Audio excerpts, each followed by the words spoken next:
Good afternoon. This is Rich Nass, Executive Vice President with Open Systems Media, and I am the leader of the Embedded and IoT franchises here at Open Systems Media.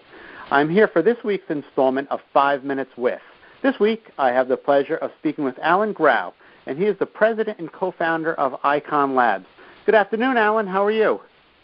I'm good, Rich. Good. I'm glad to hear that. Okay, so we have 5 minutes, so let's jump right into this topic. You guys are into the security side of the IoT. That is clearly one of the most talked about topics as I go around in my travels these days.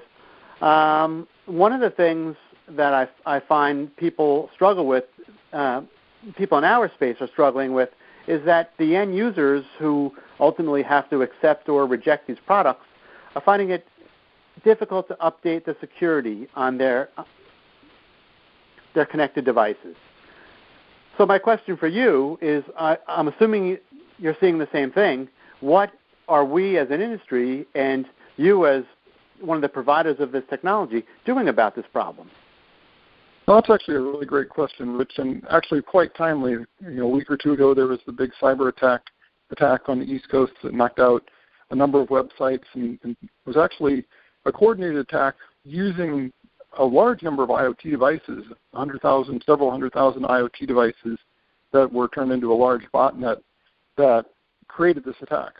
And that really just illustrates the problem. Those devices need greater security, and many of them are, set-top boxes or, digital video cameras, or security cameras, IP cameras.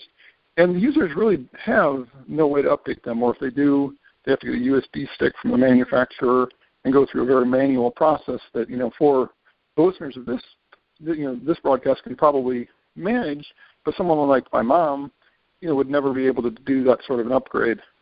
And, it's really critical that we treat IoT devices, whatever they are, much like we do our cell phones. Our cell phones have an automated update process built into them that's robust and allows the OEM to control that process, with some input from the user, depending upon, the type of device. But it's really going to be built into the device by the OEM with a strong infrastructure, behind it.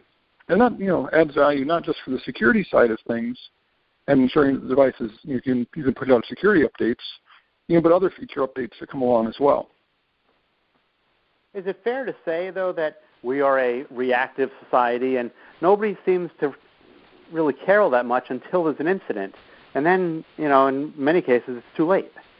No, that's definitely been true in far too many cases. I think, some of these recent incidents are causing greater awareness and causing people to start to take action. And, my kind of, observation is that it seems like the leaders in the various industries, the top one or two companies or the top one or two providers in each of the vertical markets is a little bit more proactive. I think they feel like they've got a little bit more at risk in terms of brand reputation maybe.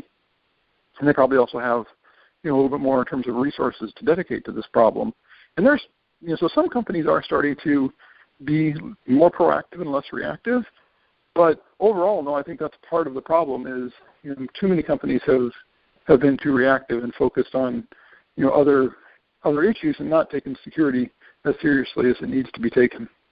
I also think it's like we're saving people from themselves. It's sort of like the seatbelt laws.